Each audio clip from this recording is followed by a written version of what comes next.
peut-être juste pour poser les enjeux, on a la question de l'adaptation aux différents contextes d'exploitation. Donc on va balayer 3 catégories, les festivals, les salles qui accueillent des installations qui se transforment à chaque production, et puis des salles fixes, où l'installation de sonorisation est permanente. Donc comment on s'adapte à ces différents contextes. On va aussi parler des enjeux de collaboration entre les différents protagonistes, on l'a souligné précédemment. Bureau d'études acoustiques, production, direction technique des festivals, les riverains, etc., les services de contrôle, les services de bureau d'hygiène des villes. La question aussi de la pédagogie, enfin de comment déployer ces outils, les interpréter, les mettre à disposition et se les approprier. Et puis la connexion aussi aux EINS, c'est-à-dire les études d'impact, puisqu'on dispose d'un système métrologique à l'émission, comment le corréler, le mettre en relation avec ces balises de mesure qui peuvent se déployer en périphérie ou à proximité des riverains. Voilà. Alors pour aborder ça, on va passer la parole à 3 intervenants. Je vais présenter rapidement. Donc Thomas Moisson du bureau d'études Ecléo, qui a été intervenu très activement sur Mars Attack, mais pas que, donc fera part de ses retours d'expérience. Julien Ravary du bureau d'études Red House Acoustique, et Maëva Elvig de la préfecture de police, donc en charge du côté contrôle. Donc le titre exact, c'est inspectrice de sécurité sanitaire, c'est ça ? Voilà, d'accord. Très bien. Alors donc on va commencer donc par un point d'entrée sur les festivals plein air en multiscène, hein, donc multiscène aussi parce que c'est une problématique un peu particulière. Et là, je passe la parole à Thomas. Donc l'idée, c'était de développer un peu donc les afficheurs. On les connaît de manière très classique. On peut les poser, juste avoir l'affichage en temps réel en face de nous. Mais l'idée, c'est aussi de pouvoir avoir des données qui reviennent à un endroit sur 3-4 scènes en même temps, et on peut corréler ça avec les sonomètres qu'on peut avoir en limite de propriété. C'est ce qu'on a fait à Mars Attack ou sur d'autres événements.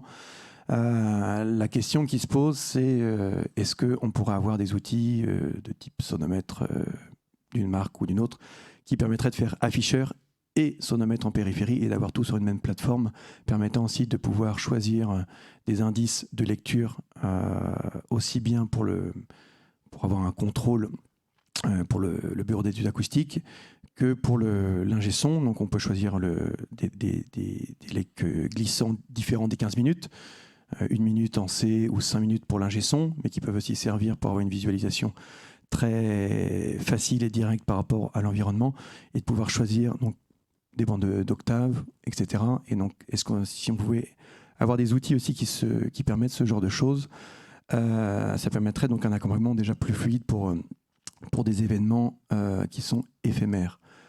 Alors là, j'ai envie de t'arrêter parce que Maëva avait proposé une sorte de mise à plat, pas à court, hein, mais disons d'essayer de clarifier dans le langage.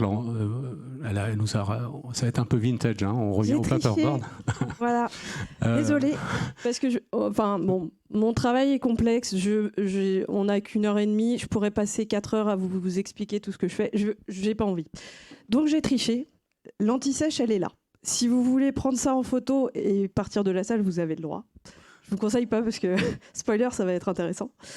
Je voulais juste dire que grosso modo, mon travail, c'est de travailler avec la métrologie légale, donc nos amis du LNE.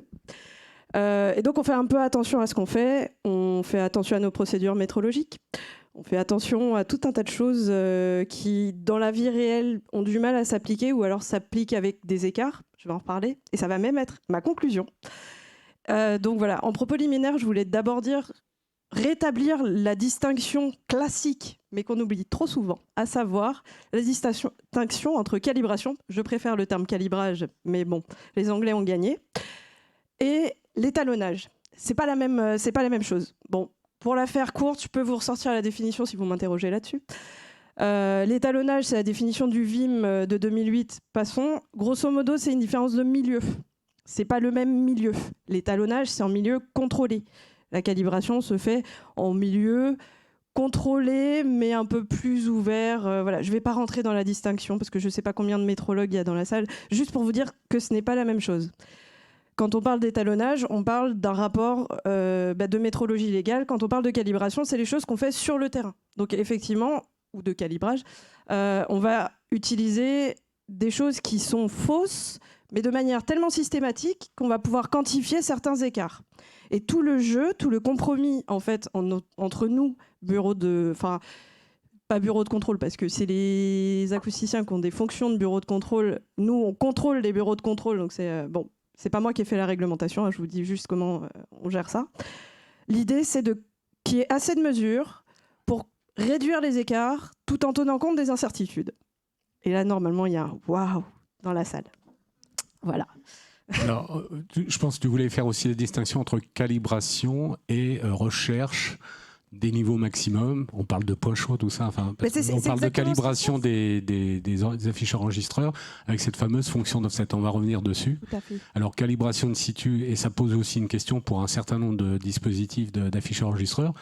La calibration in situ se fait habituellement sur des micros de mesure avec un piston phone. Hein, on émet un signal caractéristique à 1000 Hz, à 94 dB ou 104.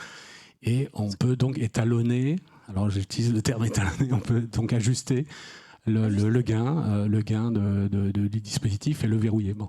Certains afficheurs protègent leur micro et on ne peut pas le faire, donc il faut leur envoyer au fournisseur. Donc il y a une logique aussi de contrôle périodique. Enfin, on reviendra peut-être là-dessus. Tout à fait. L'information légale, c'est vraiment un truc, c'est le premier rapport qu'on va avoir avec un organisateur, quel qu'il soit. Quelqu'un qui a une salle de spectacle, quelqu'un qui a un bar, quelqu'un qui a une boîte de nuit. Ça va être le premier rapport qu'on va avoir. Qu'est-ce qui se passe dans son établissement ? Le premier rapport qu'on va avoir, c'est ce papier qui sert à rien. C'est quel est le point de référence ? Quelle va être la différence ? Et là, j'insiste, en termes d'écart. Quelle va être la différence entre le point de référence posé par le INS et le point de mesure, j'ai dit, pas de référence, de mesure, je répète, de mesure, qu'il va y avoir de manière constante dans l'établissement. C'est-à-dire que, de manière assez classique... Là, j'ai envie de t'arrêter parce qu'on va aborder les installations fixes à la fin. Le problème est le même. C'est un problème d'écart et d'incertitude. D'accord. Alors, peut-être revenir sur les festivals en plein air. Donc, il y a cette question du calage de la fonction d'offset. Il faut qu'on le développe un peu parce qu'aujourd'hui, il n'y a pas une approche normalisée. Est-ce que tu peux donner les problématiques qui se posent sur un festival? Il y a la question de la rapidité, la question, on a évoqué le protocole qui a été proposé pour le déterminer par balayage spatio-temporel. Est-ce que tu peux développer un peu? Et effectivement, la question de l'attestation de vérification périodique, elle vaut aussi pour les festivals de plein air sur les matériels déployés, bien sûr. Oui. Donc pour le timing dans les festivals, c'est assez serré parce que le temps se redisait, ce que disait Nicolas tout à l'heure, notamment sur Mars Attack cette année, mais c'est le cas dans plein d'endroits où l'installation est faite la veille du premier concert. Donc on doit faire ces mesures pour les afficheurs de niveau sonore une fois que tout le système est calé, donc la mise en phase, etc. Donc parfois on n'a que quelques minutes. L'idée c'est de ne pas polluer le voisin non plus avec du bruit rose la veille. Donc on va avoir une petite demi-heure. Donc nous ce qu'on fait, soit on utilise un bruit rose avec un low shelf pour avoir un contour qui est cohérent entre le A et le C, ou le bruit normalisé M-Noise qui a été développé par Meyer et qui est maintenant passé à l'AES. Peut-être un petit peu... je pense on a beaucoup de techniciens dans la salle, mais donc là l'enjeu c'est la nature du signal. Ouais. Puisque en fait, donc on a le contrôle des niveaux du point de vue de l'impact sur l'audition pose deux critères. Hein. On a le DBA et le DBC. Donc agissant, on l'a expliqué, la physiologie de l'audition. On n'a pas la même sensibilité dans les gammes de spectres. Et le DBA va minorer les basses fréquences, là où le DBC, disons un spectre beaucoup plus linéaire. Bon. Donc de ce fait, le signal d'émission pour le test et le calage de ce point chaud, on va l'appeler comme ça, va impacter la détermination des maximums dans leur distribution. Oui, pour avoir quelque chose de cohérence quand on fait le balayage, quoi. Alors peut-être interpeller là, de ce point de vue le contrôleur, puisque aujourd'hui il n'y a pas de méthode normalisée. Non, après, on a créé un fichier son qui est en termes de spectre et dynamique assez constant, qui nous permet d'aller vérifier après.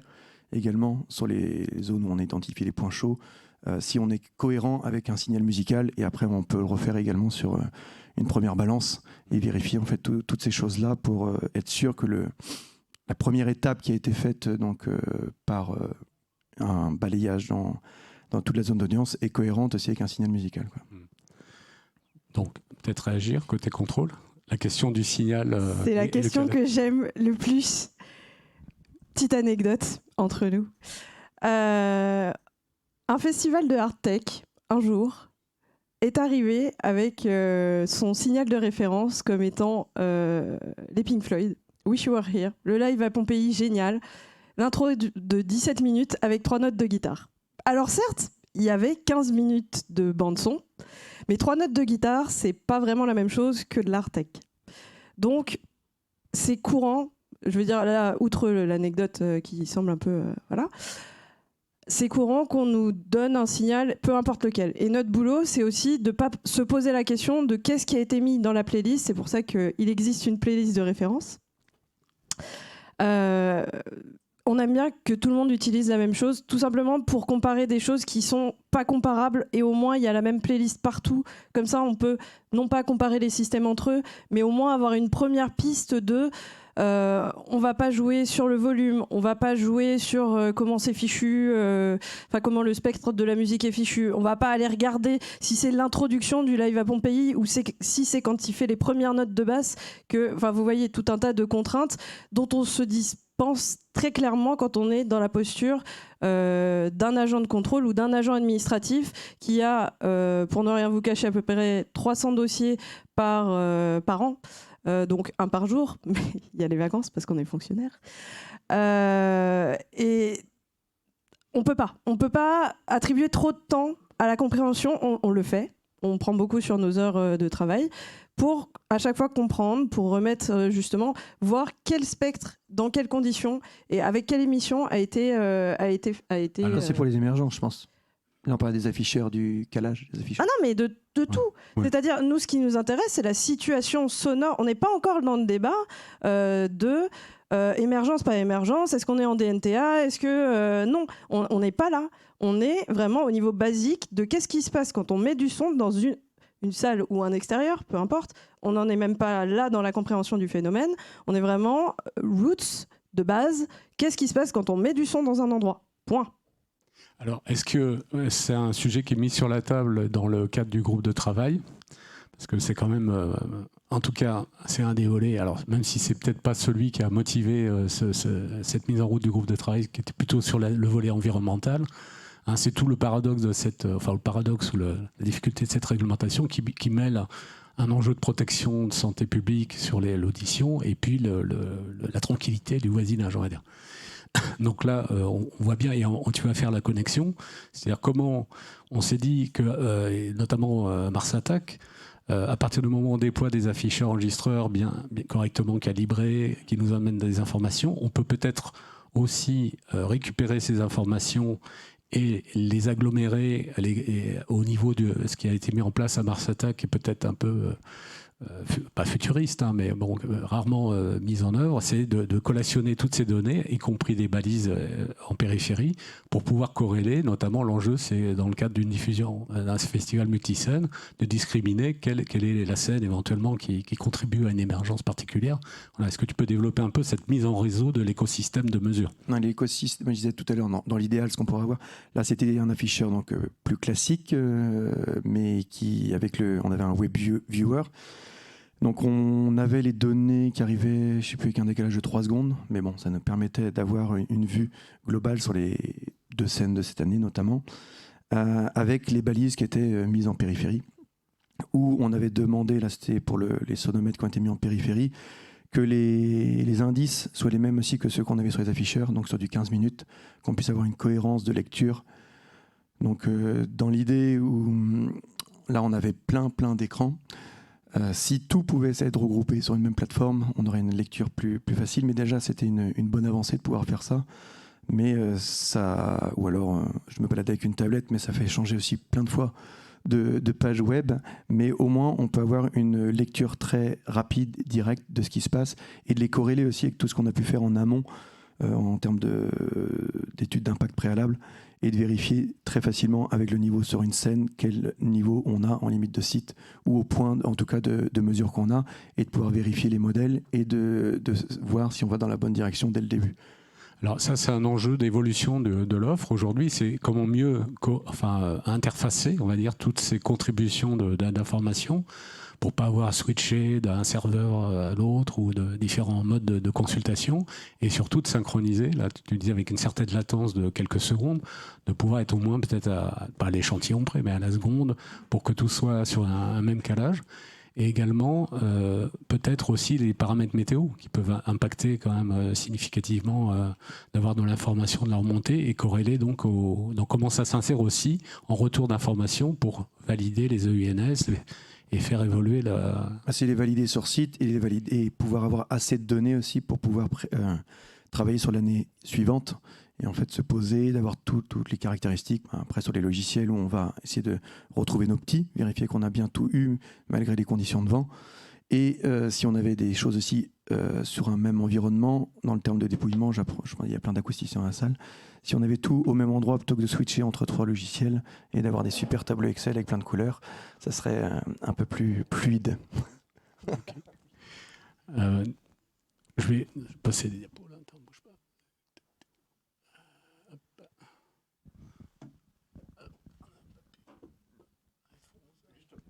Désolée, je suis un peu route, c'est de ma faute.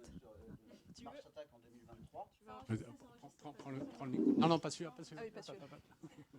Désolée. Juste sur Mars Attack en 2023, on avait justement ce système-là qui permettait de synchroniser donc à quelques millisecondes, mis à part le décalage temporel de la propagation. Mais sinon, ça permettait de visualiser en temps réel les sondes et le niveau à la console, quoi. Donc ça existe, et maintenant on a rajouté effectivement les fonctions de mesure du vent. Oui. Donc c'est effectivement, quand tu vois l'évolution temporelle, tu remets sur une bande fine, tu regardes ton évolution tempo, et tu vois tout de suite est-ce que l'augmentation du niveau sonore sur ton évolution temporelle sur la scène 1 est corrélée avec l'augmentation de niveau sonore sur le point de réception numéro... Ça. Ouais. Et ça, c'est très pratique. Peut-être pondérer l'effet météo. Quoi, et juste par rapport, parce que c'est une contrainte quand même de terrain, on parle de connectivité d'appareils. Sur des festivals avec une certaine jauge, la 4G ne marche plus. Donc là, sur des festivals comme Mars Attack ou autres, il y a aussi un déploiement qui doit être fait de Wi-Fi. Et donc, il y a un coût aussi pour le festival. Ouais, mais voilà, juste, si jamais tu prends des antennes directives et que tu prends un Wi-Fi en 5 gigas, parce que du coup, il ne faut pas prendre un 2 giga 4, il est extrêmement perturbé. Mais si tu prends des nanolink en 60 gigas ou à 5 gigas, ça fonctionne très bien. C'est ce qu'on avait fait sur le 2023. Et du coup, ça permet une connectivité avec quelques millisecondes de décalage, mis à part le temps de propagation, quoi. Alors là, on est sur un système homemade, enfin sur mesure, développé par Solutions 63. Donc la question, c'est l'offre aussi, je dirais, sur étagère. Sur l'étagère, il permet aussi évoluer, d'avoir des appareils, comme disait Maëva, donc LNE, et avoir... LNE, Laboratoire National d'essai, qui contrôle tous les systèmes de mesure, y compris le coup de tampon bien français. Voilà, les radars. Qui coûte tous les 2 ans 900 € à tout le monde. Voilà. Et qui n'est pas le cas dans certains autres pays européens. Mais c'est aussi d'avoir... Est-ce que un certificat PTB serait opposable? Non, je fais de la promo pour personne. LNE, ils sont très bien. Après, il y a d'autres labos en Europe. Bon, il y a des Allemands qui font ça, il y a des Hollandais qui font ça, il y a des Espagnols qui font ça. À partir où ils sont homologués COFRAC, c'est bon. Voilà. Ok, bon. Un référentiel commun pour les unir tous.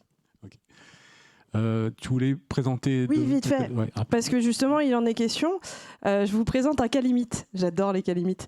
Alors, voici un festival totalement anonymisé qui n'a pas eu lieu. Donc, je ne m'engage à rien. Il n'y a pas de divulgation. Voilà. C'est grosso modo ce que moi, je reçois quand je reçois un festival. On me propose un festival de 5 jours. Alors déjà, vous voyez l'installation. 5 jours avec des têtes d'affiches. Je vous les passe, mais voilà, je vous les passe. Pour 5 jours, hein. Voilà. Et vous dites, mais qu'est-ce qui se passe? Donc voilà, j'ai ma petite to-do list. Alors voilà comment on va faire le truc. Ils sont censés avoir Daft Punk ou presque. Hein. Bonne réaction. Et voilà le visuel que j'ai. Et de quoi je me rendis pas compte? Que vous voyez tout le truc bleu là, on a l'impression que c'est un diagramme de propagation assez classique. Bah, figurez-vous qu'en fait c'est de l'eau. Voilà. Deux rires dans la salle, il y en a deux qui suivent. En fait, voilà, on vient d'assister à un festival qui a lieu sur l'eau, dont le public va être dans des bateaux, là. Et je rigole même pas quand je dis ça. Hein. Voilà, avec mon point d'émission qui est ici, vous voyez un petit peu le rouge là? Eh ben oui, sauf que le problème de la simulation, exactement, c'est que l'effet de sol, le milieu de propagation n'est pas le même, le gradient de température n'en est pas le même, et je parle, bon, c'est un lac, donc il n'y a pas de courant, mais admettons, ce serait une mer, il y aurait quand même un petit peu de vent, quoi. Pas une mer, genre Marseille, il me semble qu'il y a un vague truc qui s'appelle la Tramontane, mais je suis pas géographe. Le Mistral, pardon, désolé. Donc voilà, tout ça pour dire que des choses comme ça, on n'en a pas qu'une, il n'y a pas qu'un seul bureau d'études, bon, voilà. Là, on m'a sorti une belle simulation, alors c'est super, sauf que, bon, du coup, j'ai demandé quand même à mes amis de l'IFSTAR, mais est-ce que l'eau, bah, je ne suis pas experte, hein, je n'ai pas fait les modèles, tout ça, mais il me semble que l'eau, ça ne fait pas exactement la même chose que de la terre, en fait. De même, on ne sonorise pas une carrière comme on sonorise une vallée, comme on sonorise un pic. Il y a quand même des effets de sol qui sont non négligeables et qui, en l'occurrence, apportent beaucoup de choses. Alors déjà, basiquement, je sais qu'on n'est pas là pour ça, les sécurités électriques de l'histoire, parce qu'il s'agit quand même, et là, vraiment, ça me fait marrer, de passer des câbles qui vont délivrer de la puissance électrique sous l'eau. C'est possible, hein, mais c'est un peu plus cher que l'installation qu'on vient de voir, je crois. Bon, on s'est éloigné des afficheurs enregistreurs, si je peux me permettre, parce que ça, on est plus sur les études d'impact là. Non, mais la problématique se fait vraiment parce qu'on me donne ça, moi. C'est quoi le point de référence de ça? Est-ce que c'est juste devant les enceintes où il n'y a pas de public? Non, mais parce que je vous laisse cogiter un peu, je spoil pas. Mais il est où mon point de référence là? Je le mets juste devant les enceintes? Bah oui, vous me direz c'est la Terre, normal, sauf que l'effet, bah, il va pas être pareil. Quel effet je peux avoir chez les voisins? Parce qu'il s'agit de ça aussi. Il s'agit de savoir comment le sol va se comporter. Est-ce que ça va absorber? Est-ce que ça va... Dans quel milieu on est en fait? Et dans quelle étagère?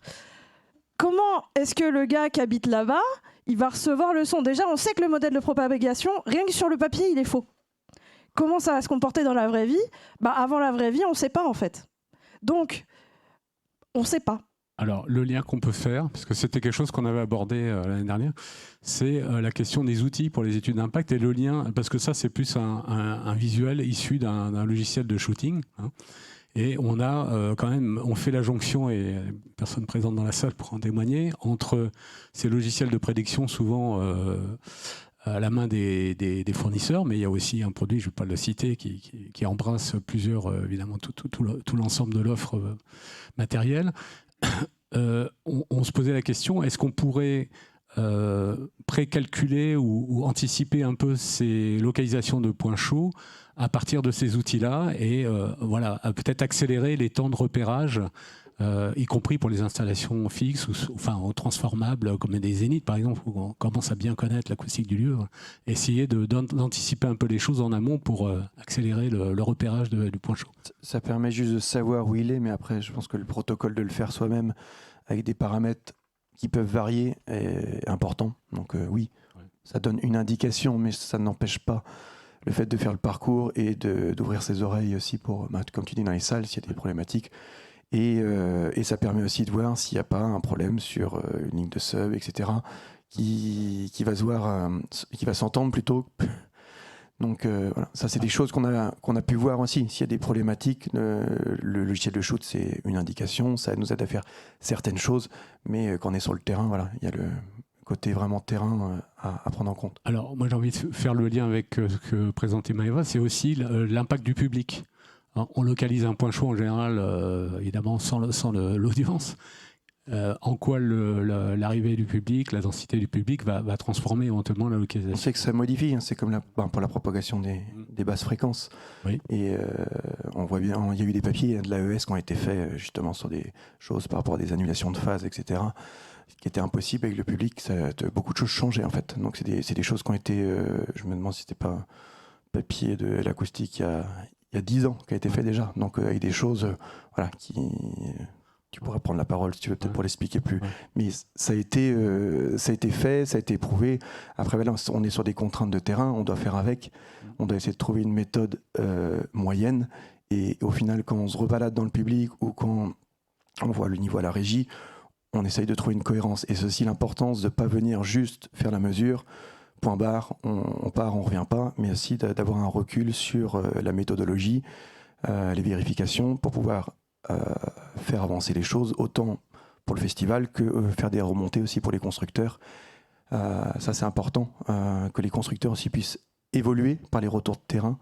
Je pense que sur des logiciels, sur des appareils de mesure, voilà, c'est des choses aussi importantes où un besoin d'un ingé son, ce que je disais tout à l'heure, va être différent d'un acousticien, etc. Et quand je parlais des sonomètres des constructeurs, c'est des discussions que j'ai pu avoir donc, avec des constructeurs qui seraient ouverts aussi à pouvoir faire évoluer leurs produits pour aller, donc, parce que c'est des choses qui sont en parc chez les acousticiens, qui pourraient être déployées. Et après, c'est juste une histoire de codage ou Le protocole de communication. dans le logiciel ou comment ça envoie sur Internet, etc. Un OSC. Mais voilà, il y a un constructeur qui a réussi à le faire, il y a une latence d'1 minute. Voilà, il y en a un autre avec qui on travaille où il y a quelque chose qui va sortir et on pourra le voir en direct pour tout, afficheur, balise. Et un autre où ils m'ont clairement dit ça sera au prochain sonomètre, où on pourra avoir un appareil de chez eux qui donc fait le côté afficheur et qui fait le côté sonométrique. On pourra avoir les mêmes appareils qui pourraient être classe 1 et classe 2, ou toute classe 1, c'est le grand débat après, c'est le prix. Classe 2 pour l'afficheur, classe 1 pour le sonomètre. Ouais. Ou alors on met tout en classe 1, mais c'est un vaste débat, cette chose. Là, on revient sur le volet métrologique, les classes de précision, les types de micros. On pourrait développer ça sur les questions de saturation, enfin de dynamique de micro de mesure. Tu évoquais ça pour faire le lien aux balises et puis peut-être à l'EBNS. On se dit, mais c'est un peu dommage à partir du moment où on a un capteur dans l'audience, en offset, de ne pas avoir une remontée d'informations plus développée que le LEQ glissant 15 minutes. Puisque il est capable de le fournir. Parce que sur un des appareils qu'on utilise, ou même celui qu'on a mis en place sur une salle avec Julien, on a la possibilité de mettre en C en 1 minute, 5 minutes, et ça c'est des choses qui aident l'ingé son. Parce que c'est pas au bout d'un quart d'heure qu'il va falloir se rendre compte comment on est au niveau des basses fréquences.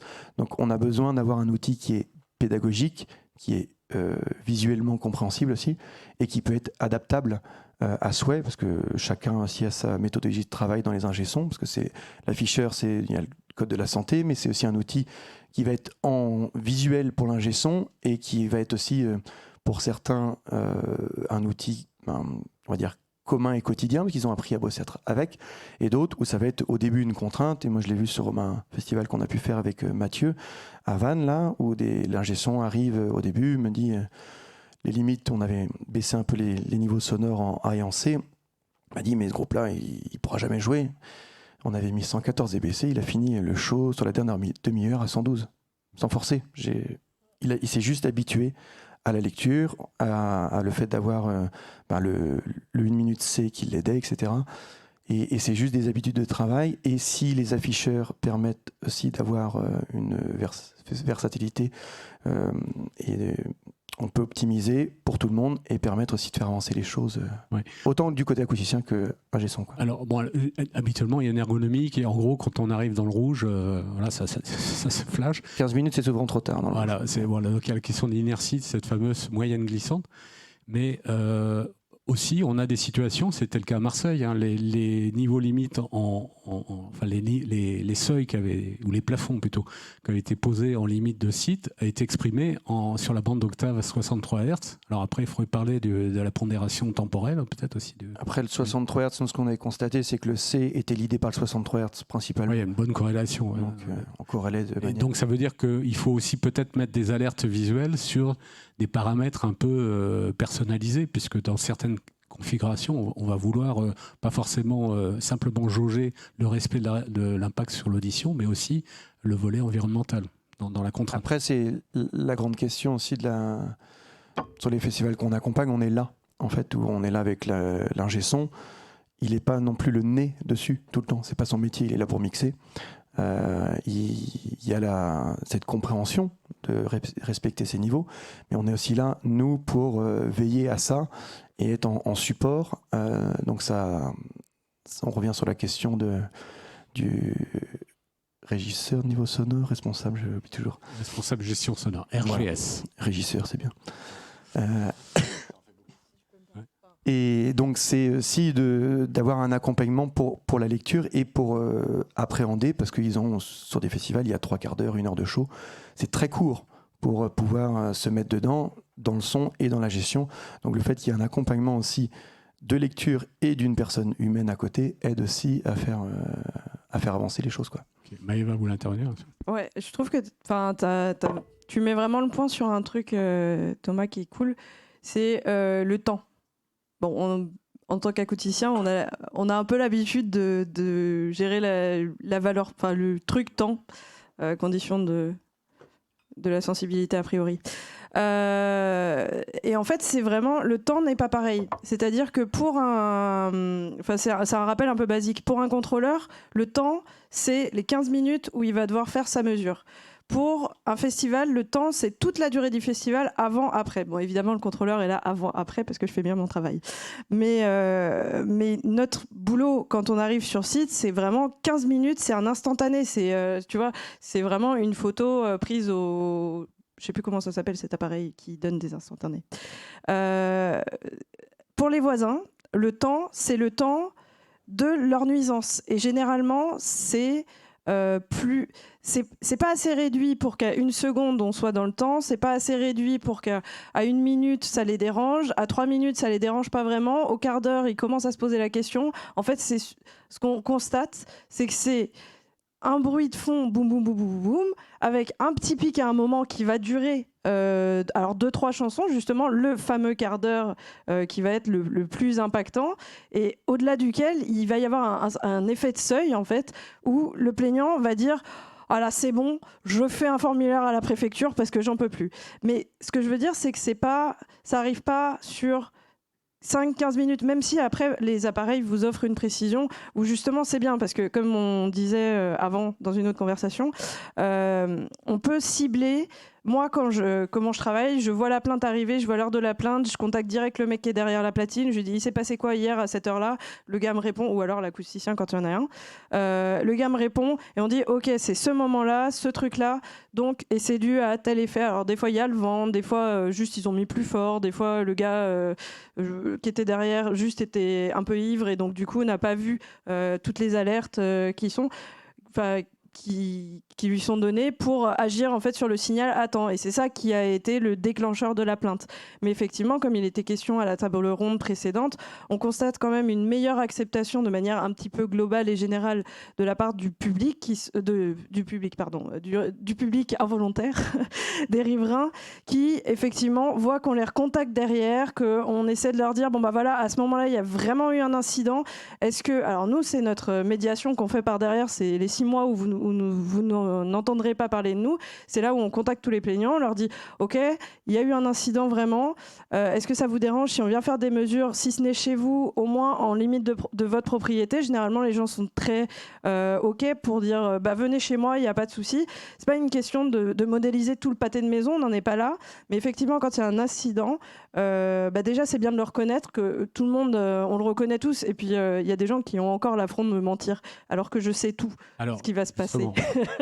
Comment on sait? C'est-à-dire, là, je voulais juste aussi faire un focus en interpellant le contrôle sur la question de l'exploitation des données, la facilité ou pas d'extraction de l'information stockée dans les. Alors, moi, l'information, c'est vraiment le nerf de la guerre. Bon, je vais pas. De toute façon, c'est le nerf de toutes les guerres. C'est des guerres d'information. Big up Shannon. Moi, l'information, je la prends sur le terrain. Je parle au public, je parle à tout le monde.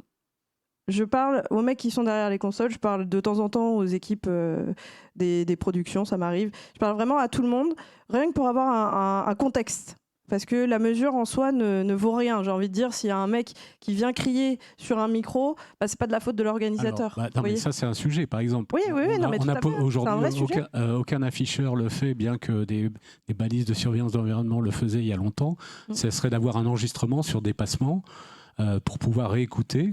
C'est des fonctions qui sont proposées dans la surveillance d'environnement. Aujourd'hui, à ma connaissance, aucun des afficheurs enregistreurs ne propose cette fonctionnalité-là. Mais donc ça pourrait être un moyen de... Voilà. Effectivement. Mais ça suffit en première instance. C'est-à-dire que un établissement, et là je parle plus volontiers d'établissement parce que c'est vraiment le cas général, c'est vraiment 98% de mon activité, le festival c'est très chronophage mais ça représente très peu de choses par rapport à tout le reste des trucs qu'on a à faire sur Paris. Vraiment, j'insiste, comment on le voit, 63 Hz, parce que certains systèmes nous affichent, d'autres systèmes je crois qu'il n'est pas là dans la salle. D'autres systèmes nous affichent directement quand il y a par exemple un ajout électrique. Donc quand il y a un ajout électrique, il y a un type d'erreur, une catégorie d'erreur qui est relative à j'ai branché quelque chose dans mon système que j'aurais pas dû. Donc on sait qu'il y a une enceinte à minima ou un ampli ou quelque chose qui est rajouté grâce à ce code d'erreur qui est dans les données. Ça c'est l'exploitation. Voilà. Quand on a vraiment, mais on le fait, je vais vous dire, dans 5 ans, ça m'est arrivé une fois de démontrer la mauvaise foi des gens. Et vraiment, parce qu'il y avait un problème d'ordre public très grave, parce que, pour le coup, préfecture de police, il y a quand même police dans l'appellation. Il y a des fois où il y a des services qui nous contactent. Et là, c'est vraiment des questions problématiques. Je ne rentre pas dans le détail, c'est des questions de sécurité. Parce qu'en fait, notre travail a beaucoup à voir avec la sécurité aussi. Ça semble être une évidence.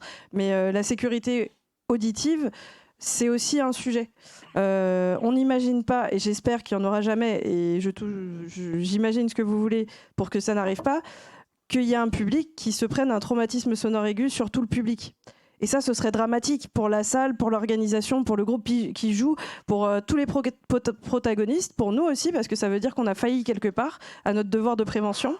Donc, et ça vraiment, c'est le cas limite dont on ne veut pas entendre parler. C'est pour ça qu'il y a toutes ces sécurités, toutes ces barrières, notamment administratives, pour justement, j'insiste sur le fait que l'événement doit être sécure et sain pour les personnes qui sont derrière la console, pour les personnes qui sont dans l'assistance et pour les gens qui sont tout le temps là à gérer la sécurité de l'événement pour que tout puisse bien se passer, quoi.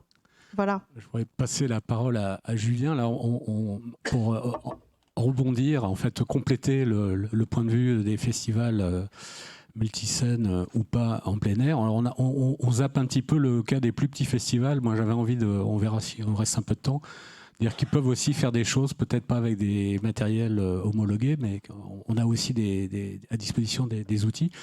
Donc peut-être sur le cas des salles, on va dire Zénith ou autres, qui accueillent régulièrement des prods avec des systèmes de sonorisation variés, bien qu'ils se retrouvent, ça se recoupe. Donc est-ce qu'il y a des particularités, des choses à compléter par rapport au festival ? Il y a... Même exigence de rapidité où on a un peu plus de temps. Je vais essayer de recentrer un tout petit peu les choses sur un travail que j'effectue depuis 2 ans dans un grand gymnase parisien, dont je ne citerai pas le nom, mais qui doit faire face à 2 problématiques. La problématique environnementale, d'une part, et d'autre part, comme tu disais Bruno, le côté production quotidienne. Et donc, on s'est rendu compte que malgré la réglementation, malgré toute l'éducation, il y a un vrai décalage entre les outils qui peuvent être mis en place, la connaissance de ces outils, les équipes qui peuvent les mettre en place dans les salles. Et donc le travail qu'on a effectué avec Thomas, c'était de proposer un outil, de trouver le bon outil pour cette salle et d'accompagner l'équipe technique, déjà pour l'utiliser, cet outil, et ensuite pour amener un dialogue avec des productions françaises, mais aussi étrangères, à la compréhension de l'affichage. Et en l'occurrence... Juste, je me permets de te couper, parce qu'on a évoqué le temps. Dans d'autres pays, on a d'autres périodes d'intégration, même certains jusqu'à 1 heure. Donc, voilà, est-ce que c'est un sujet justement? Oui, c'est un sujet. C'est un sujet tous les jours, mais en fait, j'ai l'impression qu'il y a parfois, on parle d'équipes techniques qui sont en tournée dans le monde entier. Les ingénieurs du son sont capables d'entendre, si on leur dit clairement un message, dans cette salle, vous avez le droit de jouer à 99 dBA, 112 dBc sur 15 minutes. L'ingénieur du son, il fait OK. Généralement, qu'il soit américain ou de n'importe quel pays, il est capable de comprendre ça. Ce qui est plus délicat, c'est que généralement, ces gens-là font du son tous les jours, sont habitués à un niveau sonore, des sensations, et qu'il va falloir aujourd'hui, en l'occurrence dans la salle dont on parle, à 50 mètres du système, leur expliquer qu'ils vont avoir un offset de 4 à 10 dB par rapport à ce qu'ils ont d'habitude. Donc eux, ils ont leurs afficheurs à eux, ils y sont habitués, ils savent à quel niveau ils doivent jouer, ou ils veulent jouer plutôt, à la régie. Et en fait, tout l'enjeu démarre de ce constat-là. C'est-à-dire vraiment clarifier très rapidement sur le terrain. Donc quand je dis très rapidement, c'est que le montage est à 7h du mat, à 10h le système il est en l'air, à 11h il est calé, l'ingé son débarque du bus un peu fatigué, plus ou moins de bonne humeur, et c'est à ce moment-là qu'il va être prévenu que ce soir il va falloir jouer à ce niveau-là. Gros sujet, c'est qu'il va falloir calibrer cet afficheur avec l'offset avant ses balances. Si on n'est pas capable de lui fournir cette possibilité-là, lui il va se caler sur son afficheur à lui, et si on fait un parcours après la balance, on est foutu. Dans le cas du gymnase, voilà, citons-le en gros, l'Accor Arena. Un grand gymnase. Grand gymnase, c'est délicat. En fait, c'est délicat parce que le planning de production est extrêmement serré. Il n'y a pas que le son, il y a la lumière, il y a la déco, il y a la vidéo. Donc on ne peut pas avoir la salle une demi-heure avec du bruit rose qui tourne fixe, sans avoir un Fenwick qui fait du bruit, sans avoir... donc il faut déjà expliquer ce processus, le mettre en place contractuellement, essayer de l'amener aux productions. Ça, c'est une première chose. Deuxième chose, dans cette salle, même s'ils ont eu le budget pour se payer un accompagnement de gestion sonore, ils ne peuvent pas l'étendre à l'infini. Donc il faut former une équipe technique. Dans ce type de salle, Zénith ou Accor Arena, les équipes techniques ne sont pas forcément des gens du son qui sont là au quotidien. Ça peut être des gens de la vidéo, parce qu'il y a plus de besoins vidéo dans la salle que de besoins de son. Donc, il faut un appareil, un afficheur, relativement automatisé, quelque chose qui permette de répéter le processus tous les jours sans avoir quelqu'un qui soit acousticien au bout du micro. Cette personne va faire ce parcours et va avoir une responsabilité énorme sur le dos, puisqu'elle va se retrouver à rapidement essayer de comprendre comment le système est installé. Il n'a pas eu le shoot de la veille, enfin, il n'a jamais eu le shoot d'ailleurs, parce que les productions américaines, par exemple, même françaises, n'envoient pas les shoots tous les jours aux salles en disant « bon, bah, moi j'ai fait ça », ils envoient des points de rig et basta. Donc il va falloir essayer de comprendre comment le système fonctionne, se balader, enfin, faire le parcours pour essayer de trouver le point chaud, tout ça avec une pression, les points chauds, et tout ça avec une pression phénoménale, c'est-à-dire bah là vous êtes en train de diffuser un bruit rose à 85-90 dB, ça emmerde tout le monde, ça ralentit tout le monde, donc il faut le faire vite. Donc c'est un vrai enjeu. Si je peux faire un parallèle, c'est un vrai enjeu, pas forcément à l'Accor Arena, ça peut être des salles beaucoup plus petites où le sujet peut être similaire. Alors, on change de configuration, si on veut bien faire les choses, respecter la réglementation, essayer d'apporter un peu de cohérence dans les mesures, il faut le faire régulièrement. Donc si on change de config, je trouve que c'est un sujet qui est beaucoup plus large que les salles sans système. Est-ce qu'un travail d'échantillonnage ou de prédiction pourrait accélérer les choses? Où sont les curseurs? Est-ce que c'est le balayage avec l'acquisition? La question aussi de la méthode après pour déterminer ensuite les pondérations dans l'affichage. Enfin, tout ça est moi je pense que, encore une fois, c'est qui fait la gestion sonore? Est-ce que c'est quelqu'un qui est habilité pour ça, dont c'est le métier, qui a les bons appareils, qui est capable d'aller vite, et donc avec un sonomètre indépendant de l'afficheur et qui est capable de rentrer des offsets? Je pense qu'il faut des outils qui soient quand même un peu plus automatisés que ça. C'est encore une fois la répétabilité de la mesure. Il faut que ce processus puisse être rigoureusement le même les jours suivants. Pour finir sur l'Accor Arena, la problématique qu'on a relevée aussi, c'est que depuis des années, la salle avait un afficheur avec un capteur qui était au fond de la salle, posé contre un mur, et selon le type de système qui est installé, sub au sol, sub en l'air, etc., il y avait des écarts parfois de 10 dB dans l'affichage. Donc depuis 20 ans, tout le monde était content, il n'y avait personne qui avait dépassé 102. 102, 118, c'était super. Et d'un seul coup, quand on a mis cet afficheur donc quotidiennement ré-offseté, tout le monde dépasse. Tout le monde. Et d'ailleurs, un des premiers concerts sur lesquels j'ai fait, on était à 130 dB parce qu'ils avaient tout leur sub au sol. C'était un groupe que j'aime bien, qui s'appelle Limp Bizkit, qui est un groupe qui a fait pousser tous les curseurs des bandes d'octaves partout, c'est-à-dire qu'ils font du rap et du rock en même temps, donc il y a tout le monde qui joue 63, 125, c'est fort. Et comme ils ont, là c'était un choix du groupe, produit leur tournée eux-mêmes, ils n'avaient pas de sous, donc ils ont mis tous les subs au sol. Et là, l'ingé son, donc non seulement je me suis fait insulter, vous imaginez bien, heureusement je l'ai pris parce que j'étais enseignement sonorisateur, je l'ai bien pris, mais voilà, il faut aussi, là je parle vraiment d'un cas concret, c'est-à-dire on est face à des gens, encore une fois, ils sont en tournée tous les jours, ils ont l'habitude, et là d'un seul coup, vous leur dites moins 10, baisse ton fader de 10 dB, et là, c'est la guerre. C'est impossible. Le groupe voulait remonter dans le bus d'ailleurs. Alors là, il y a un sujet peut-être qui recouvre aussi les festivals, c'est d'avoir peut-être un renfort à la régie pour rehausser le niveau d'écoute, pour compenser ces... Dans l'idée, oui, mais il n'y a personne qui l'utilise. Et puis en fait, ça a été fait à Mars Attack. Oui, ça a été fait, ça s'est vu. Il y a d'autres, peut-être. Mais il l'ouvre pas. Non, c'est pas une bonne idée. C'est fait dans certaines salles, dans certains festivals. Enfin voilà, après il y a des manières de travailler. Juste pour j'aime pas le terme rebondir, donc je l'utiliserai pas. Pour enchaîner sur ce que tu viens de dire, il y a quand même une limite. Bon, désolé, je parle beaucoup de limites, c'est mon rôle. C'est quand même les murs et les fenêtres, on les bouge pas tous les 4 matins. Enfin, tu vois, il y a quand même une dispersion minimale, même si tout ce que tu veux. Mais non, mais là, par exemple, dans le cas de l'Écor Arena, l'idée c'est déjà d'homogénéiser entre les différents systèmes. Tous les jours, on a de nouveau une mesure, et donc tous les niveaux sonores sont quand même relativement abaissés parce que tous les jours, on a la bonne information. Le problème là, c'est qu'on avait sur Bercy, des jours, ça jouait Madonna, il y avait une émergence de dingue. Le lendemain, il y avait André Rieu, il y avait que dalle. Ouais. Et des subs au sol ou accrochés. Des subs au sol ou accrochés. Et l'idée, c'était déjà d'amener à l'ingénieur du son, à la production et à l'exploitation la bonne information tous les jours, et qu'elle permette en fait de dire, là, le compteur, vous êtes déjà à la limite. Mmh. Parce que si on laisse, et là, c'est vraiment de la co-responsabilité, et je pense que contractuellement, juridiquement, il y a un vrai sujet. Qui est responsable? L'ingénieur du son là, de Limp Bizkit, il m'a dit, qui va me taper sur les doigts et avec quoi? Et en fait, personne n'était capable de répondre.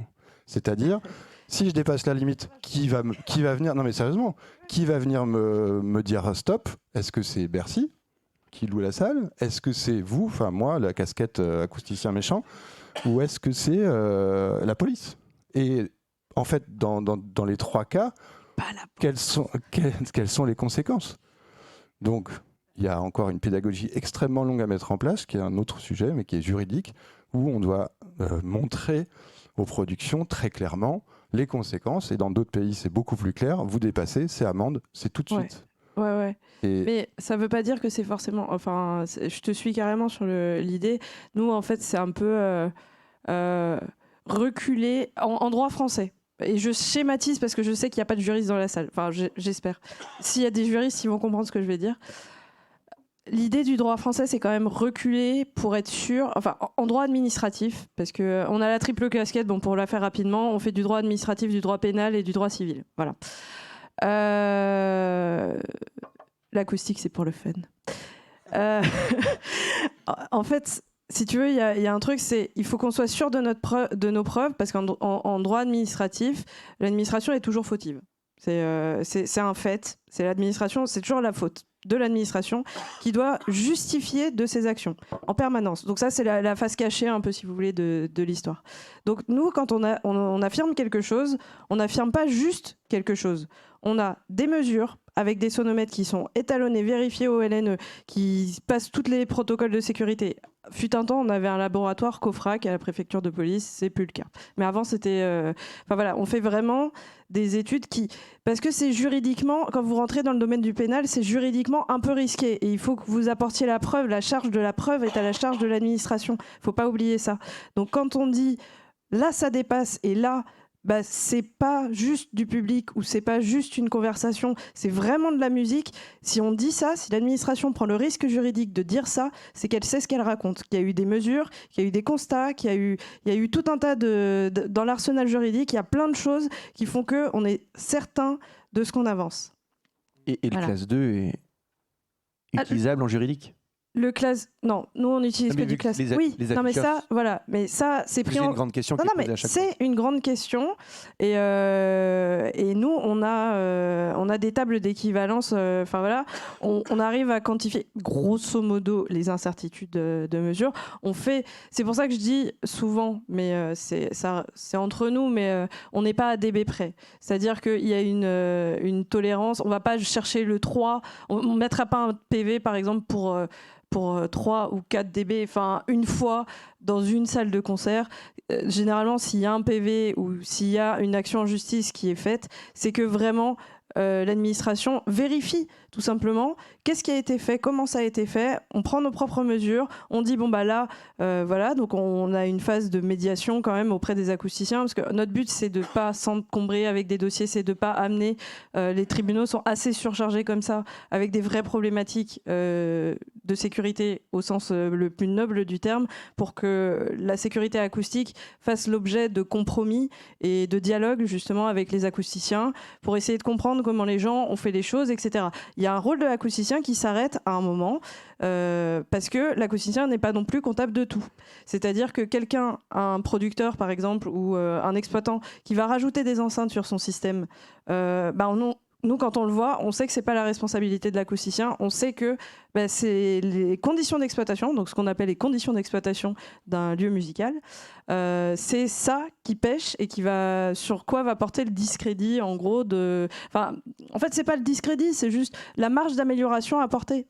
C'est juste, ok, pour rentrer dans les cadres de la loi, il faut que vous baissier de 2 dB à 1 kHz parce que ça fait rentrer en vibration une IPN qui transmet vachement bien le son chez le voisin. Et puis voilà, une fois que nous, et je suis un peu une licorne dans mon bureau, mais une fois que j'ai compris, moi, la manière dont est fichu un appartement par rapport à un établissement qui diffuse de la musique, c'est facile. Et mon rôle, c'est avant tout d'inspecter les caves et les toitures des établissements pour justement comprendre en profondeur comment est fait, parce que on n'a pas forcément accès au plan d'architecte, tout n'est pas forcément évident à comprendre, et surtout dans le bâtiment où il y a quand même beaucoup de malfaçons. Et donc, c'est pas qu'une question de PV, j'ai posé du vitrage phonique, etc. C'est aussi une question de est-ce que tu es sûr que ton vitrage il est phonique? On pousse pas les contrôles jusqu'à vérifier Enfin, ça aurait pas de sens quand les PV du CSTB, voilà, on devrait, mais on n'a pas le temps de faire ça. Donc ce qu'on fait, c'est qu'on essaie de comprendre où il y a des poutrelles de soutènement, surtout dans les caves parisiennes qui sont très solidaires les unes des autres, où il se passe des phénomènes de résonance en cavité, des phénomènes acoustiquement très complexes, parce que, par exemple, dans le 2e arrondissement, il y a beaucoup de matériaux poreux qui constituent... Parce que là, on a basculé sur les installations fixes. Elle est partie, là. C'est du vécu. Je vous ai les dit, caves. je peux parler pendant 3 heures. Non, parce que là, on est sur les problématiques d'impact sur on va dire les discothèques, les clubs sonorisés. C'est quand même assez... C'est le 3e volet, on y arrive. Où va se poser aussi la question de limiteurs, hein, parce que là, on a quand même serré un peu les choses, c'est que on n'imagine pas à l'Accor Arena de mettre un limiteur pour contrôler. Ça risque d'être compliqué, ouais. Donc là, on arrive je ne sais pas s'il y en a encore des choses à traiter sur les installations qui accueillent, qui font de l'accueil. Non, mais ouais. Parce qu'on peut faire le parallèle entre les 2 tables rondes sur l'histoire de la formation. Là, ça a été fait sur l'Accor Arena. Hein. Moi, je l'ai fait aussi au Stérolux à Nantes. Ouais. Sur le calage des afficheurs et après formation. Alors, Stérolux, en gros, tu as pu passer par un dispositif de formation, donc faire agréer ça dans le cadre d'une formation, donc ça coûte. Enfin, en tout cas, ça coûte moins. C'est pareil, c'était l'AFDAS, donc ça voilà. a coûté. Donc c'est-à-dire, on sort pas de l'argent, donc c'est dommage de s'en priver. Ça veut dire que c'est pas simplement one shot, et les gens peuvent aller se reformer. Et donc c'était sur la demande du directeur technique qui souhaitait que ces équipes soient sensibilisées à ça, comprennent et puissent, pour l'accueil des productions, des concerts, expliquer comment c'est fait. Comment ça mesure et quelles sont les règles aussi dans cette salle-là, où il va y avoir une équipe d'ingé son qui va être donc très proactif, d'autres plus sceptiques.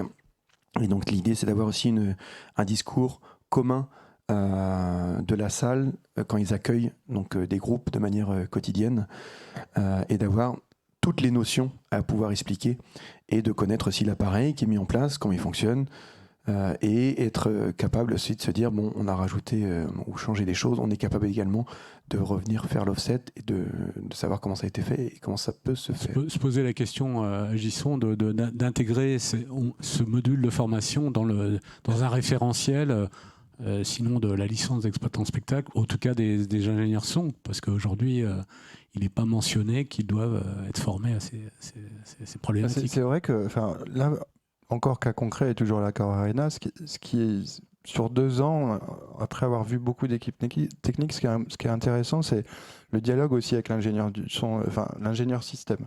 Celui qui installe son système, il a aussi, par usage, une façon de travailler qui va être toujours sur une balance tonale. Pas forcément sur une pression sonore, mais plus sur une balance tonale. Et donc on se rend compte en lui faisant faire le parcours avec nous que en s'approchant de la scène, généralement c'est là où c'est plus fort.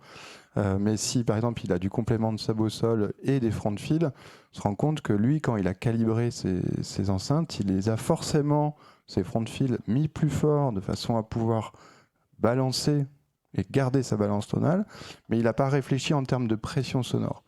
Et donc dans cet accompagnement, au moment où on fait le parcours, c'est vrai qu'on a réussi à faire baisser les premiers rangs en constatant qu'il y avait 5, 6, 8 dB de plus de pression, que du coup ça crée un offset extrême à la régie dû à 3-4 rangs de public. Et en fait, donc en repensant ça, l'ingénieur, le système peut être un petit peu balancé différemment. On peut rebaisser les subs du sol, remettre un peu de gain dans les subs en l'air, et puis retrouver une balance. Ce que je trouve intéressant aussi en France, beaucoup, heureusement on a une qualité de formation énorme, c'est que c'est quand même bien ancré dans la tête des gens qui font du système que on a un meilleur compromis avec des subs en l'air. Qu'on a quand même des designs qui sont en adéquation avec la réglementation et donc qui sont pertinents. C'est pas forcément le cas avec les productions étrangères, par défaut ou parce que la réglementation n'est pas la même dans leur pays. Avec des différences de 6, donc ce qu'on se demandait d'offset en C entre sub accroché et sub au sol. Et ce qu'on se demandait, c'était une des questions qu'on se posait, c'était est-ce que les salles peuvent imposer un design de son aussi, en disant votre système doit forcément avoir des subs accrochés. C'était une des pistes pour essayer de, encore une fois, homogénéiser et essayer d'amener au plus proche de la réglementation sans que le groupe du jour, la production du jour, soit impacté négativement. Là-dessus, peut-être réagir par rapport à Gisson, parce qu'il y avait, au moment de la négociation du décret, la question de l'indice tonal, en fait, l'écart entre DBA, DBC, Gisson plaidait pour un écart de quelques dB en plus pour respecter des esthétiques qui massivement mobilisent plus le grave. Donc ça reste. Est-ce que ça reste un sujet ouvert ou pas? Enfin là, on remet complètement en chantier le.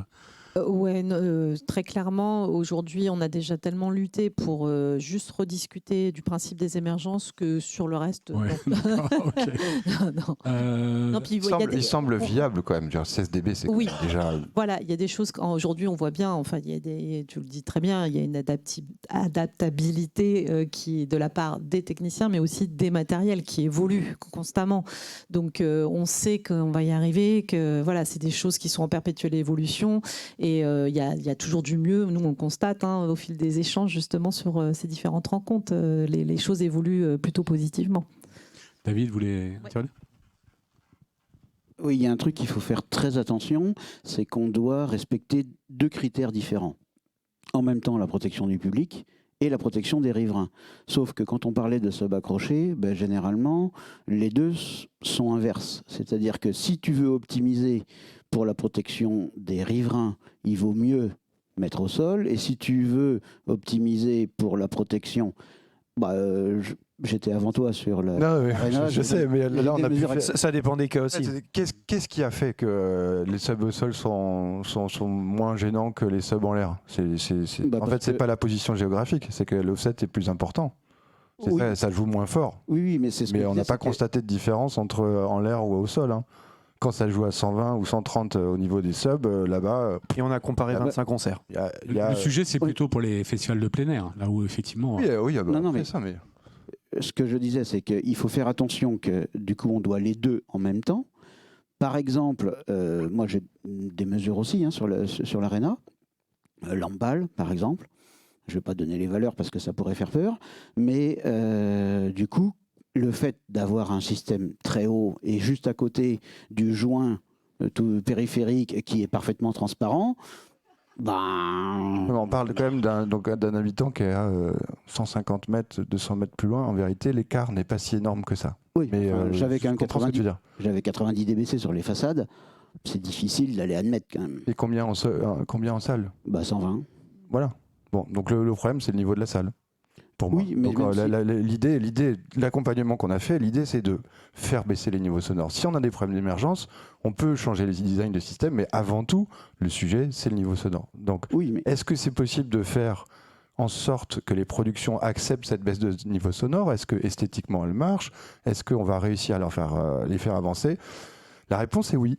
Bonne nouvelle. Je ne peux pas tout divulguer, mais en gros, la réponse est oui. Là, on est en train de faire baisser les niveaux sonores, les productions les acceptent, et tout se passe bien. Les gens ne rentrent pas dans leur bus avant d'avoir commencé le concert. C'est super. Alors, ça ne veut pas dire qu'on a encore tout réglé chez les voisins, mais on avance. Il y a une autre intervention. Je voulais rebondir sur un axe. Est-ce que vous pouvez vous présenter Oui, je suis Guillaume Balin, Oui. Wave Conseil, bureau d'études d'acoustique et sonorisation.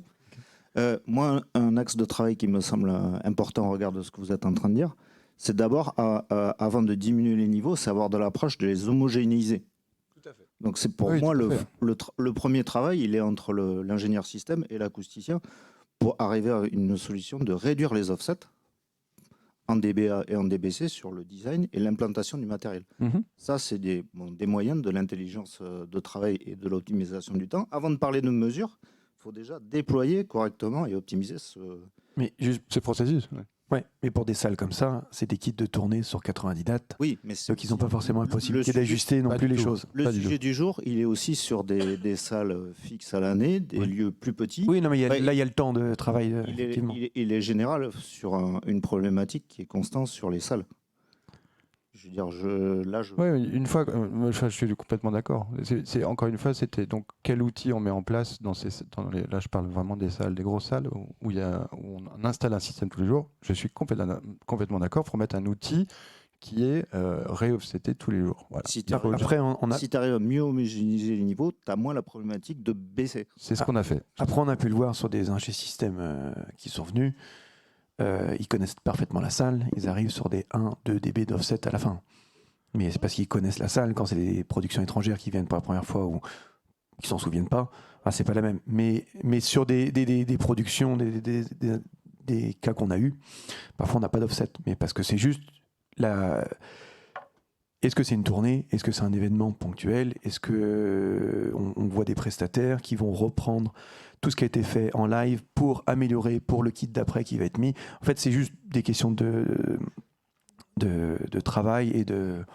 Voilà. Mais je pense que on peut saluer les constructeurs et les ingénieurs système pour leur travail, parce que c'est vrai que 1 ou 2 dB d'offset, ça existe et c'est magnifique. On voit bien que sur le travail des ingénieurs système, il est très bon et ils se remettent...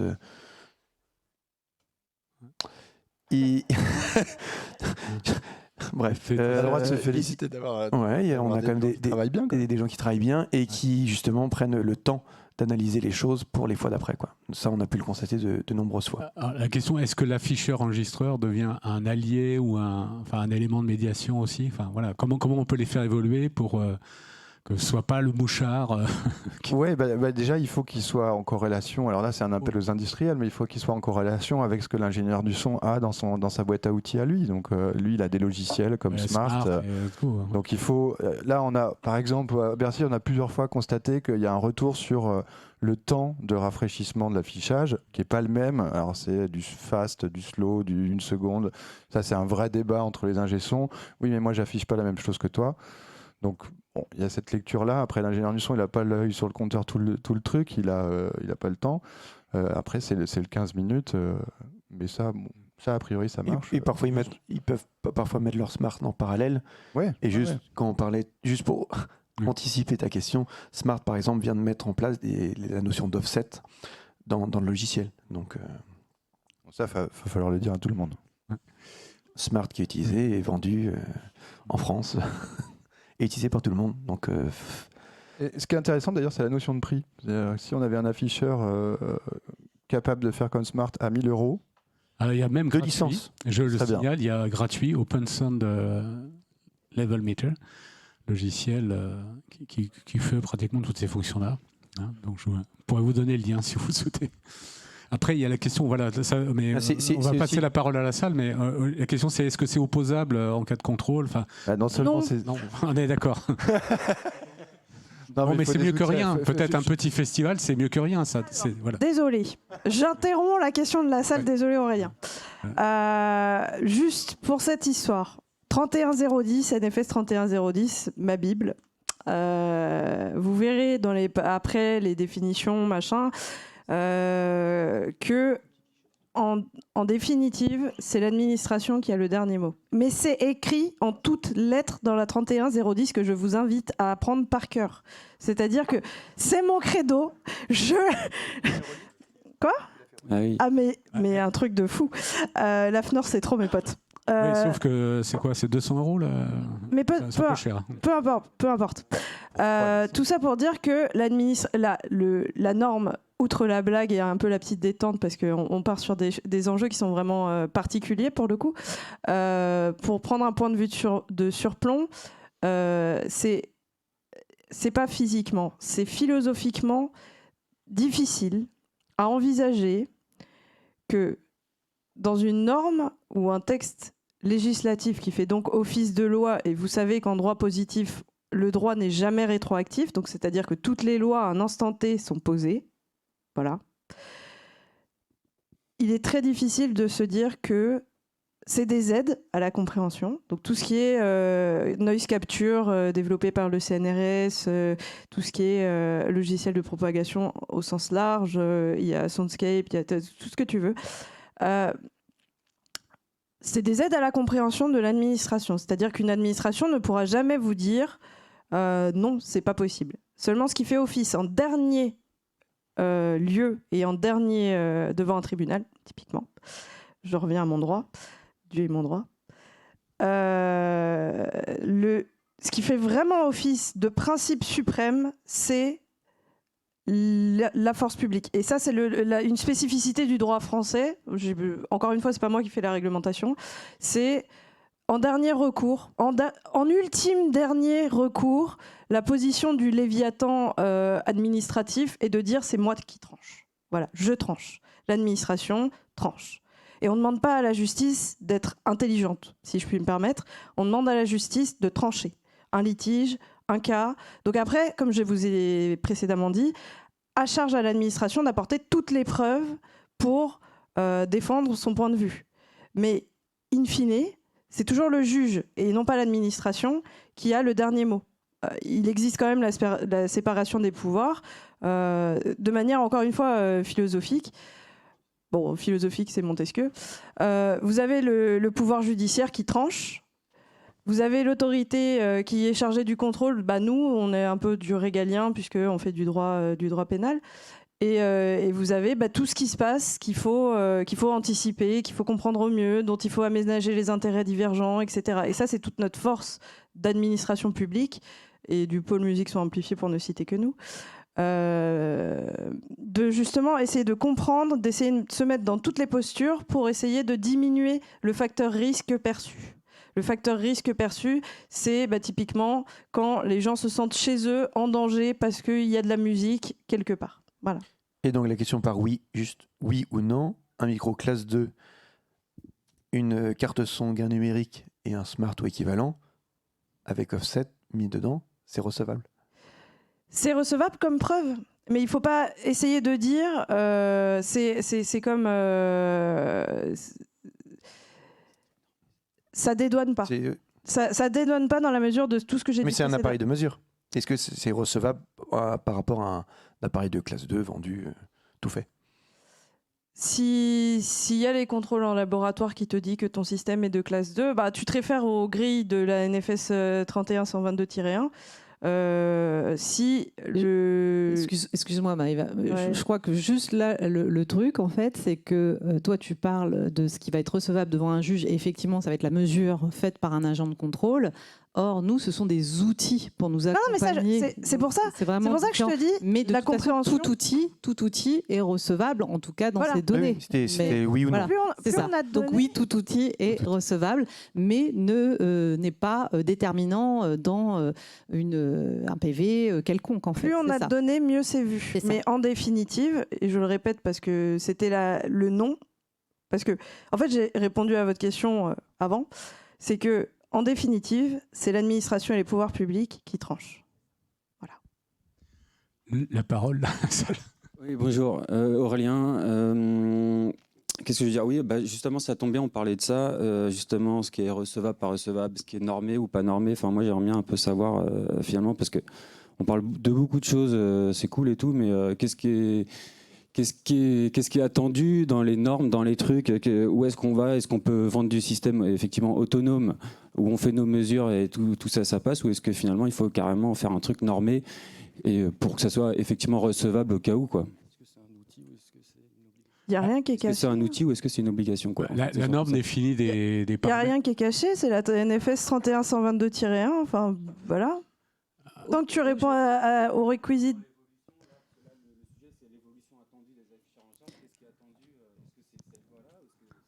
Non, en fait, aujourd'hui, on a un décret qui impose d'avoir un afficheur enregistreur, de classe garder 2. ces données.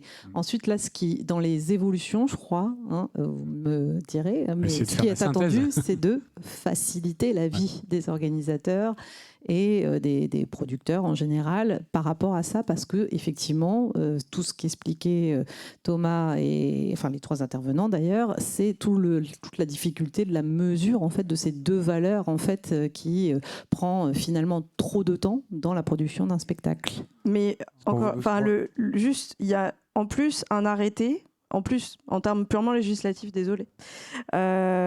L'arrêté de 2023, justement, impose à minima le respect du cahier des charges qui est développé au cours de la NFS 31122-1. Voilà. C'est cette norme-là. Alors, peu importe après les systèmes autonomes, on peut débattre, etc. Mais si un système possède toutes les qualités qui sont développées au cours de cette norme pour être conforme à la norme, déjà, c'est de la part de l'administration de vérifier que c'est bien conforme à la norme. Donc, on va poser des questions, comment c'est fait, etc. On rencontre les fabricants, tout ça. Et puis, on leur demande, OK, dites-nous en quoi vous êtes conforme à la norme. Et ils nous disent. Et du coup, on dit, d'accord ou pas d'accord selon les cas. Après, c'est voilà. Il me semble pas, mais peut-être Simon, tu me corrigeras, de laboratoires qui vérifient les performances conformes, enfin de marquage. Il n'y a pas en termes d'affichage. Ouais. Ok. Donc c'est oui à ma question. Bruno, Après, j'ai une autre question ici. Oui, Julien voulait. Moi, je veux juste finir de répondre. pardon. L'idée là de ce débat, c'est un peu, non, effectivement, c'est une lettre ouverte. Et en gros, il y a des outils qui existent selon la typologie, le budget. On a différentes gammes. L'idée, c'est du bon sens. Je pense, c'est d'essayer de mettre en place quelque chose qui soit logique. Si vous avez qu'un smart à disposition, calibrez votre micro, faites en sorte que ce qui va être enregistré va être logique. Donc là, depuis des années, on a des salles équipées avec des AMX. C'est pas parce qu'il y a marqué le tampon qu'en fait il est calibré ou qu'il est bien placé, qu'il est offseté, qu'il veut dire quelque chose. Là, on essaye, la réglementation évolue. Je pense qu'on doit évoluer avec du bon sens. Après, quand il y aura des bons outils automatisés, fiables, super, on pourra le faire mieux. Il y en a qui existent, qui marchent. Utilisons-les et puis on verra si l'industrie, une super industrie audio telle qu'on a en France et dans le monde, sera capable après cette étude de marché qu'on fait aujourd'hui, de produire un outil qui va nous aider. Pourquoi pas? Je lance une perche. Hein. Et il y a des intervenants dans la salle qui peuvent rebondir peut-être. Bonjour Olivier, l'aéronef à Lille. Pour moi, il y a deux réglementations, la réglementation en DBA et DBC pour la protection des spectateurs, et puis la réglementation en classe d'octave pour la protection des riverains. Déjà, je trouve un peu dommage que ça ne s'exprime pas sur les mêmes valeurs. Et aujourd'hui, sur nos afficheurs, il n'y a pas l'affichage en classe d'octave. Moi, j'ai un rapport d'étude d'impact sonore qui me dit parfaitement que c'est à 123 Hz, évidemment, que le problème se situe, et à combien de dB je ne dois pas dépasser. Comment je donne à mes régisseurs l'outil pour dire, moi je sais, ils ne doivent pas dépasser de 6 dB à 123 Hz. Quel outil je leur donne? C'est ce qu'on a évoqué tout à J'en ai l'heure. un, en plus, il est lillois. Ouais, super. Et il donne en bande d'octave. Voilà. Et les outils existent, peut-être que tout le monde ne les connaît pas, parce qu'ils sont récents, mais ils existent. Ouais, on pourra en parler après si vous voulez. Ouais. Merci. Lesquels alors? Merci. Maxime Trollier, euphoniard. Pour répondre, il y a un outil qui existe qui s'appelle Sadia, qui affiche les bandes d'octave, mais ça me permet de rebondir. C'était pas tellement pour aller sur ça. C'est que les affichages par bande d'octave, c'est bien, mais à ma connaissance, il est décrit nulle part la durée d'intégration. Et ce qu'on affiche, c'est ce qu'on intègre sur 1 seconde, sur 10 secondes, sur 30 secondes, 1 minute, un quart d'heure comme le LAEQ et le CEQ. Est-ce que c'est spécifié dans les contraintes qu'on vous impose? Mais même l'administration n'est Quand on parle d'émergence, pour moi, on peut aller au plus court. C'est même pas écrit en fait. 1 seconde, mais c'est plus exploitable par l'ingénieur du son parce qu'une seconde, ça va sans cesse dépasser, ne plus dépasser. Un quart d'heure, c'est probablement trop long. 10 secondes, c'est peut-être pas mal, c'est un peu arbitraire, 1 minute. C'est les choses sur lesquelles qu'on continue ces discussions, qu'on se retrouve et qu'on discute de tout ça pour tomber d'accord. Il faut une norme, mais je pense qu'on peut aussi en parler entre nous. Et que l'offset, il va être en A et en C, mais pas sur les bandes d'octave. L'offset va être en C et C, mais pas sur les bandes d'octave. Donc en fait, on se retrouve avec plein de données à un endroit. Qui ne racontent pas la même chose, parce qu'on va avoir un spectre par bande d'octave et si on fait la somme, c'est pas l'affichage. Ok. Juste 2-3 petits points. En théorie, si jamais vous avez un limiteur qui est conforme, il doit avoir la bande d'octave. Pour être conforme, il a besoin d'avoir la norme d'octave. Donc en théorie, vous l'avez. Oui. Dans les situations d'installation fixe, on a la problématique limiteur qui se greffe, qu'on n'a pas évoqué, mais qui doit contrôler les niveaux par bande de fréquence. Oui, donc de toute façon, on a l'affichage par bande. Tu te connectes à ton sonomètre, je ne sais pas qu'est-ce que c'est comme... sur un Amix, en tout cas ceux qui sont conformes à la réglementation, tu l'as. Donc il suffit de se connecter dessus pour l'avoir l'info. Et si c'est. Oui, bonjour, Simon, Société Amix. Ah tiens, il y a des. Ils sont là. Ils sont là. C'est l'idée. Je suis là. Ils enregistrent bien. J'enregistre effectivement. Et je prends note de toutes les réflexions et en tant que fabricant français, on prendra en compte tous les besoins du secteur. Pour l'affichage en temps réel sur le serveur web, du SNA 70 chez nous, donc on a le SNA 70 qui est un limiteur par bande d'octave. Et on a l'affichage en temps réel sur le serveur web qui affiche le LEC 1 seconde par bande d'octave. Voilà. C'est déjà une bonne tendance. Ne faisons pas de mauvais esprit, on peut déjà commencer à lire des choses. Non, après, c'était aussi c'est 1 seconde et donc ça limite si ça dépasse sur 1 seconde. Oui, mais c'est pas sur 1 minute ou 5 minutes. C'est ce que disait Maxime. Donc on en a quand même certains à disposition, lisons-les et puis on essaye de les faire évoluer en fonction. Normalement, l'acousticien, s'il fait son travail, il devrait parler d'indice fractile, encore une autre notion. Peut-être il y a des acousticiens à la salle. Non, tu n'as pas exploité ça. Enfin bon, il faut effectivement caractériser statistiquement ou temporellement l'émergence, même sur une bande de fréquence. Absolument, après, je suis d'accord. Mais... Entre ce qui était dit au fond et ce qu'a dit Maxime, c'était juste que sur l'intégration, ce que disait Maxime, est-ce que c'est une limitation qui est faite sur 1 minute, sur 5 minutes, sur 15 minutes? Et là, les appareils, je ne crois pas qu'il y en ait qui ait la possibilité de choisir cette durée d'intégration. C'était exactement ça. Et par rapport du limiteur. À la problématique de la salle, s'il y a une limitation, elle va être faite dès qu'il y a un dépassement dans la seconde. Quoi. Moi, je voulais revenir sur le SNA 70, qui est notre limiteur par bande d'octave. Effectivement, on agit en temps réel sur les bandes d'octave. On a un temps d'intégration, d'attaque très court. C'est pour ça qu'en fait, le LEC 1 seconde prend déjà en considération la limitation qui a été faite par le limiteur en temps réel. Donc en fait, on a vraiment une intégration de quelques millisecondes sur chaque bande et qui agit en temps réel sur le signal audio. Je poursuis, c'est par rapport à ce que je disais au début, d'avoir des outils où on peut choisir aussi l'intégration. C'est vrai que s'il y avait des outils un peu plus... où on pouvait choisir les choses, 1 seconde, 1 minute, que ce soit pour les afficheurs affiché, limité, etc., qu'on puisse avoir en tant qu'acousticien ou même un GSON qui mettrait ça en place, la possibilité de faire du sur-mesure en fait, et pas avoir des outils qui sont fermés et où on ne peut pas faire du cas par cas. Et on a besoin de faire du cas par cas, parce que c'est pas une unité de ventilation qui va tourner 100% du temps, mais il va y avoir des problématiques, on a besoin de pouvoir faire quelque chose de sur-mesure, quoi. Et je pense que ça c'est ce qui est important d'entendre par les fabricants, c'est du sur-mesure pour pouvoir répondre aux clients. Qui va aussi répondre aux contraintes du voisinage et du public, quoi. Donc j'entends, il y a la norme, mais on a besoin de pouvoir customiser, on va dire, paramétrer en fonction des contextes d'exploitation. Et rajouter des entrées et des sorties aussi. Oui, alors, le nombre de canaux, oui. Parce que le modèle stéréo, on parle beaucoup d'immersif dans le logiciel. Je note. S'il vous plaît, vous allez en vendre plein en plus. Je voulais rebondir sur le temps d'intégration. Je pense que nous, on a mis en place un système qui est peut-être assez verrouillé, mais ça permet une simplicité d'installation.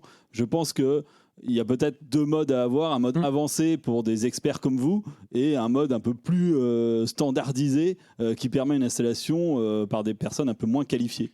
Il y a l'installation et le côté exploitation. Sur une salle, s'il y a un dépassement et que il y a direct le son qui se limite, ça ne répond pas à la musique non plus. Voilà, mais c'est des débats ouverts après. Hein. Ça c'est sur des salles presque polyvalentes où il n'y a même pas de technicien son des fois. Oui, on a la gamme de limiteurs par coupure comme de salle polyvalente municipale. La NFS 31122 qui de la catégorie 1, 1A et 1B. Coupure électrique. Par coupure électrique. Mais c'est pas que vous, hein, c'est juste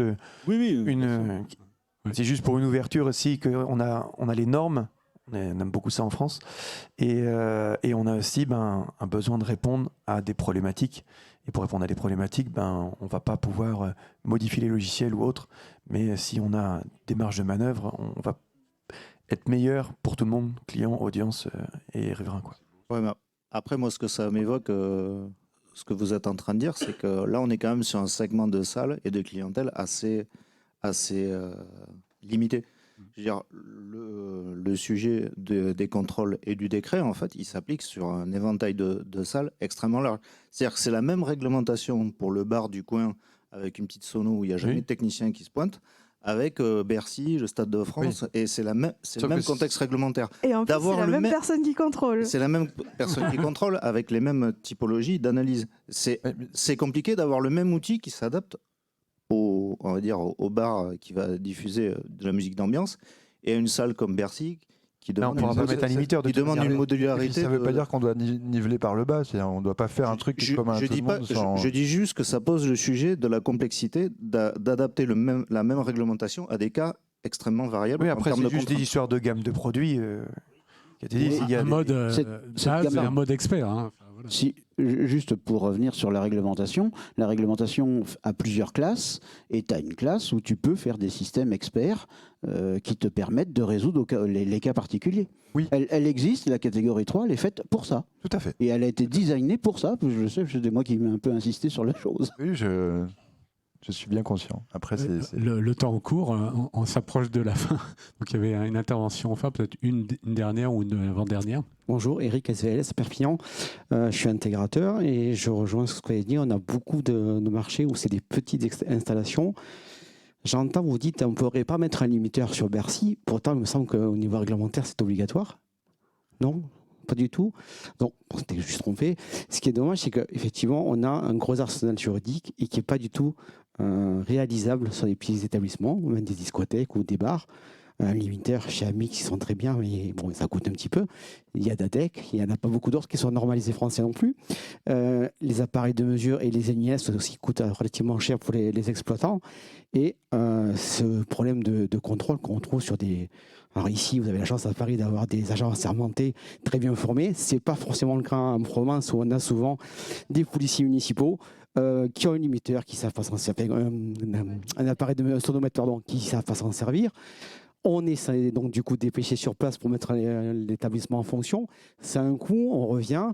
L'exploitant, on peut prendre une fermeture administrative de quelque temps pour que ça se mette en place. Et on n'a pas forcément de feedback. et de retour. Et la réglementation est très très lourde par rapport à ça pour nous, les petits installateurs et les petits exploitants. Donc, ouais, allez-y. Voilà, donc, avec Amix, Datec, il y a des retours d'informations avec les commerciaux qu'on peut avoir ou les techniciens. Ouais. Mais au niveau juridique, j'avoue que maintenant, dans mon département, sur 66, ils sont perdus. Ouais, il y a alors juste il y a aussi Bouillet qui fait des voilà, il y avait fut un temps MRC aussi qui a essayé de faire quelque chose voilà. Non, mais de toute façon, il n'y a pas de NF, c'est ce que je cherchais à vérifier auprès de Simon qui m'a répondu par la négative. Il n'y a pas de marquage en fait pour les systèmes de limitation. Donc, ce qui fait que voilà, il y a aussi Performance Preventec qui fait les carrés bleus, voilà, qui existent. Bon, voilà. C'est le matériel qu'on a l'habitude de rencontrer. Je fais de la promo pour personne. Voilà, il n'y a pas de. Tout ça. Nous, on fait des sessions de formation. On est en train d'essayer de mettre en place des sessions de formation pour des ARS. Oui. Mon collègue niveau national. Gesson, oui. Voilà, était en Bretagne il y a quelques semaines pour donner via le CIDB, Centre d'information sur le bruit. Il était là pour former les ARS justement à comment on se sert d'un sonomètre et tout ça. Ce que je veux dire, c'est que bon, c'est pas une posture parisienne. Hein. On vient tous de pas Paris et on aimerait bien être pas à Paris. C'est juste que c'est juste que en fait, c'est le seul service spécialisé en France qui existe. Donc voilà, on essaye d'être partout. On est 6 techniciens. Pour tout Paris, déjà c'est peu. Et en plus, on essaie de se dépêcher en France où moi je sais que je fais un peu d'international de temps en temps pour essayer de croiser les réglementations, d'anticiper les réglementations européennes et tout ça. On a un pouvoir qui est quand même assez limité, donc ces tables rondes, merci à Gisonde déjà de nous inviter parce que ça permet justement de mettre les différents acteurs et on voit qu'il y a beaucoup de problèmes. C'est pas un problème isolé, il y a les petits établissements, mais là c'est moins votre partie peut-être. On prend un sujet après l'autre. Oui, voilà, c'est ça. Il faut, mais c'est entendu en tout cas. Okay. On essaye de faire des trucs. On doit libérer la salle juste pour dire que Jackie Lévesque a joué ce rôle un peu de lien des ARS. Donc, moi j'entends qu'il y a une mise en réseau aussi côté contrôle. Et voilà, on doit tous progresser ensemble. Et j'espère qu'avec les fournisseurs, on va faire évoluer l'offre logicielle et matérielle. Merci à tous et à bientôt. Merci beaucoup.